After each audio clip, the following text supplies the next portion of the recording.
Hi, my name is Jen. I'm from the Deer Run Bed and Breakfast on Big Pine Key in Florida. Welcome to day number 1 of Vegan Month of Food 2017.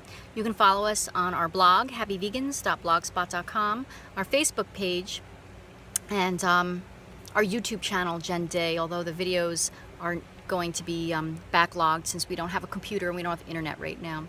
So I'll get to that when I can. This is I don't know how many years we've been participating in this food event, but this year our focus is a little bit different. We're going to be talking about our recovery from Hurricane Irma here in the lower Florida Keys. Of course it will involve food. I even have food for you today. Yes, and we'll talk about this in a minute. But on September 10th down here, Hurricane Irma made landfall in the lower Florida Keys and changed a lot of lives, including ours here. So we are going to take this opportunity to show you some of what's been going on around here, and I don't know, just kind of give you that little slice. So since so much has happened here in the Florida Keys, we are going to take it in little bits because it's a lot to take in. And so it's just easier for me to do it that way too.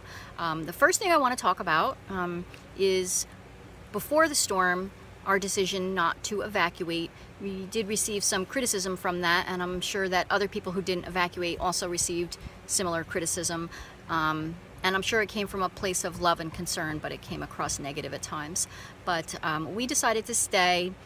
It was not an easy decision, and trust me, the people who left, it was not an easy decision for most of them either. There was a lot of anguish on both sides. So we decided to stay. As stakeholders in this community, we felt that our place was here. We knew that the storm was going to be bad. At that point, we didn't know how bad it was going to be, but we had our able bodies, and we thought the community would need that we would be able to help people. And also, you know, he's got a tractor, and, you know, we just have some stuff around here that we thought might come in handy. We were right. So after the storm, I guess it was the next day, we went out and started doing well checks on people. The first responders themselves were out probably before they were supposed to be out. There's a lot of ground to cover and a lot of territory, and we began making well checks on our own street in places that we knew people were there, or it looked like people were there. That was very scary, actually, and we were in some pretty devastated areas, but everybody turned out to be alive that we checked on, and so we were really glad that we were able to do that. And then as far as our own road, he had to use his tractor, and he cleared a winding path down. FDOT didn't get to our road for 9 or 10 days, and you know, we're not upset about that. They had a lot of ground to cover, and you know, it's a disaster area, and so, you know, have a little patience, people. So he used that, and that actually did even aid the first responders coming in. We have had a huge influx of assets come into the Florida Keys. Military has been deployed, first responders from all over the country, power companies from around the country. We've also had a huge amount of love, support, caring, and kindness as well, and that goes a really long way for us as well. But just to kind of point a couple things out, here at our place, the first people that made contact with us on search and rescue were from Alaska, and they had left Texas. They were working the Harvey disaster and driven with no break straight from Texas into the Keys. And we also were contacted by Miami Search and Rescue out here. There was a lot of teams deployed from a lot of different states. And even our power was just restored about, I don't know, a day or a day and a half ago here. And that was from a company out of Wisconsin. And just everybody is working super hard right now. We are acutely aware that it is not like that for everybody around the world, and it's not even like that for everybody in our own country and our own territories. So we really do not take anything for granted, and we are exceptionally grateful.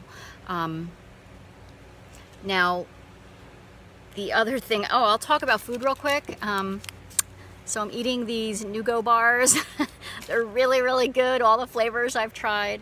Up into the day before the storm, I was almost totally raw vegan, and I had been for a while. It was going really, really well, and I was feeling great. But it's just, boy, I tell you, it's been an experience. So I'm happy these Nugo bars are gluten-free. I've been able to stick, for the most part, with gluten-free. And we have received relief deliveries catered to the, vegans and the vegan community here. And we're going to talk about the people involved in that, who I can only use the word are angels, looking out for us, looking out for vegans. It's been amazing. So we're going to talk at least one post, maybe 1, 2, or 3 posts about the situation. We just received another aid delivery today as well, as a matter of fact.